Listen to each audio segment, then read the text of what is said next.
মুসলমানরা সব দেশের মুসলমানরা আজকে এই সমাবেশের সাথে একাত্মতা পোষণ করছি। আজকে আমাদের এই সমাবেশে এই পর্যায়ে বক্তব্য পেশ করবেন বাররা ইউনিয়নের তৌহিদি জনতার পক্ষে জনাব হযরত মাওলানা মুফতি ফরহাদ হোসেন সাহেব।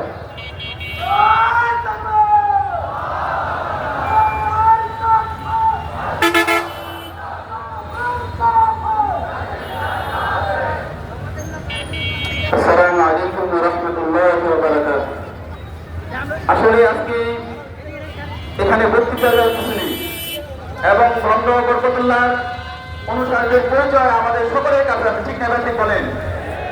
আজকে শুধুমাত্র আমি আমার পক্ষ থেকে এবং বাররা ইউনিয়নের পক্ষ থেকে আপনাদের সাথে একত্রতা ঘোষণা করার জন্য আসছি। এই আন্দোলনে যে কোনো সময় যে কোনোভাবে যখন ডাক দিবেন ইনশাআল্লাহ আমরা আমাদের বড়দের সাথে সর্বদা আছি, আগে ছিলাম, ইনশাআল্লাহ আন্দোলন থাকবো, এ কথা ঘোষণা করার জন্য আসছি ইনশাআল্লাহ। সম্মানিত হাজিরিন, সারা নবাবগঞ্জ থানার মধ্যে যে পরিমাণ কাদিয়ানি আছে অত্যন্ত পরিতাপের বিষয়। তার দ্বিগুণ হবে আমার বাররা ইউনিয়নে, ঠিক না বেশি? তার সিংহভাগ আমার বাররার যে কাদিয়ানি আছে তারা নেতৃত্ব দেয় সারা নবাবগঞ্জ থানার মধ্যে। অন্যান্য এলাকার মধ্যে যত আত্মীয় স্বজন আছে তারাই শুধুমাত্র কাদিয়ানি, আর আমার বাররার মধ্যে পুরা বাররা তারা নেটওয়ার্ক সরাই নিচ্ছে। তাদের আত্মীয় স্বজন, পরিবার সামাজিকভাবে অর্থ দিয়ে লোক দেখায়, ভয় দেখায়, যে কোনোভাবে পারে তারা তাদের দলের মধ্যে সম্পৃক্ত করছে। আমি হুঁশিয়ার করতে চাই, মুহাম্মদুর রাসূলুল্লাহ হচ্ছে আমাদের ঈমান, আমার ইজ্জত, আমার সম্মান, আমার অর্থ, আমার জীবন আমি আমার মা বাবাকে কুরবান করবো মুহাম্মদুর রাসূলুল্লাহর জন্য।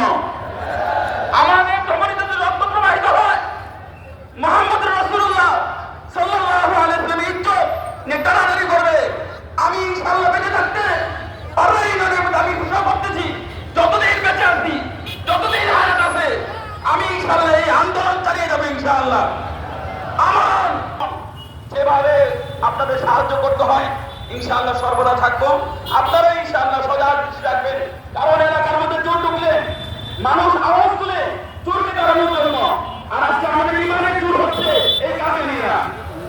ইমান আমাদের সবচেয়ে বড় সম্পদ, এই সম্পদ যদি করার জন্য আসছে, এই জন্য আমাদের সকলের সজাগ থাকা উচিত। আমার বাবাকে জানানো উচিত, আমার মা থাকবে, আমার সন্তান থাকবে, আমার বিবি থাকবে, আমার স্ত্রী থাকবে, সবাই এই আন্দোলনের মধ্যে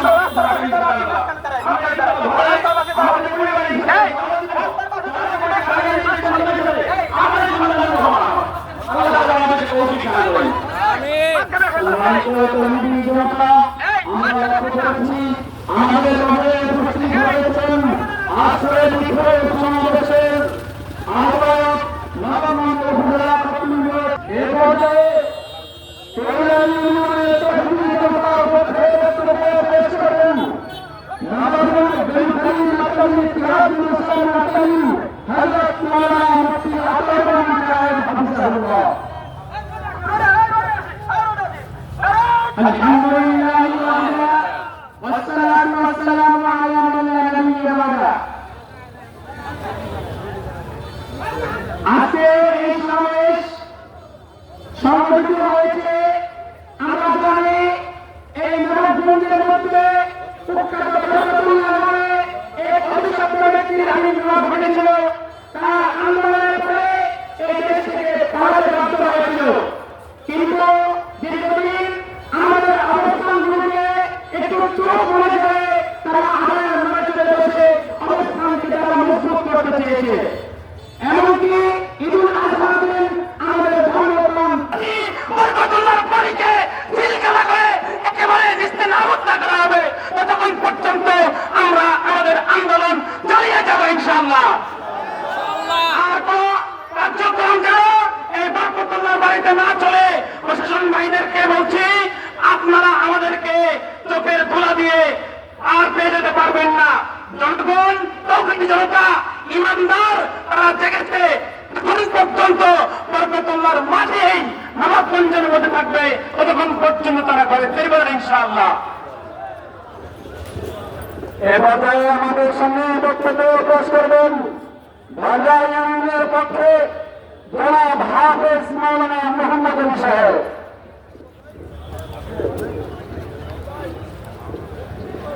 আসসালামু আলাইকুম ওয়া রাহমাতুল্লাহ। আলহামদুলিল্লাহ রাব্বিল আলামিন, والصلاة والسلام على سيد المرسلين وعلى آله وصحبه أجمعين। আজকের এই আল্লাহ নবী সাল্লাল্লাহু আলাইহি ওয়াসাল্লামের চরিত্রে কলঙ্ক মেখে দেওয়া ভণ্ড বরকতুল্লাহ এবং তার অনুসারীদের বিরুদ্ধে আজকের এই মহাসমাবেশে উপস্থিত আছেন আমাদের শ্রদ্ধাভাজন, আমার উস্তাদ মরহুম মকবুল জনাব হযরত মাওলানা ইখলাস সাহেবের সুযোগ্য সন্তান, আমার শ্রদ্ধাভাজন ভাই জনাব মাওলানা মুফতি মিজানুর রহমান কাসিমি সাহেব অতিয়েছিলাম উস্তাদকে উদ্ধার করার জন্য। 1997 সালে মিথ্যা একটা মার্ডার হয়, আমি ছাত্র সহ সেখানে আমার উস্তাদ সহ মামলা হলো। আল্লাহর শুকরিয়া, সেই মামলা আমরা বেকসুর খালাস পেয়েছিলাম আলহামদুলিল্লাহ। এর জন্য যে কোনো আন্দোলনের পিছিয়ে মনে রাখবেন, যে কোনো আন্দোলনের পিছিয়ে শত্রু লেগেই থাকে, আমাদের সতর্ক থাকতে হবে। আমরা যেন নিজ হাতে আইন প্রয়োগ না করি। আইন শৃঙ্খলা বাহিনীর মাধ্যমে আমরা এই অন্তর্বর্তীকালীন সরকারকে অনুরোধ করতে চাই, অনতি বিলম্বে কাদিয়ানীদের কাফের ঘোষণা করতে হবে। এই সমাজে মুসলিম, বৌদ্ধ, হিন্দু, খ্রিস্টান যেমন বাস করে, তারাও যদি অমুসলিম হিসাবে বাস করে আমাদের কোনো আপত্তি নাই। আপনারা জানেন, না বললি নয়, এই এশিয়া মহাদেশে একমাত্র ব্যক্তি সৈয়দ আবুল মওদুদী কাদিয়ানীদের কাফের বলার কারণে ওই সরকার তাকে ফাঁসির রায় দিয়েছিল। আল্লাহর শুকরিয়া, গোটা পৃথিবীর সমস্ত মুসলিম দেশগুলোর চাপে সেই মওদুদী রহমতুল্লাহ আলাইহির ফাঁসিও সেদিন মওকুফ হয়েছিল এই আন্দোলনের কারণে। বলেন আল্লাহু আকবার। এর জন্য আসুন, আমরা 1997 সাল থেকে আসছিলাম কাদিয়ানী আন্দোলনের বিরুদ্ধে, কাদিয়ানীদের বিরুদ্ধে। এই বাংলাদেশের ক্ষমতা আসতে পারে, আমি মনে করব, বিশ্বাস করি, সংসদের প্রধান আইন হবে কাদিয়ানীরা কাফের, কাফের, কাফের। আসসালামু আলাইকুম।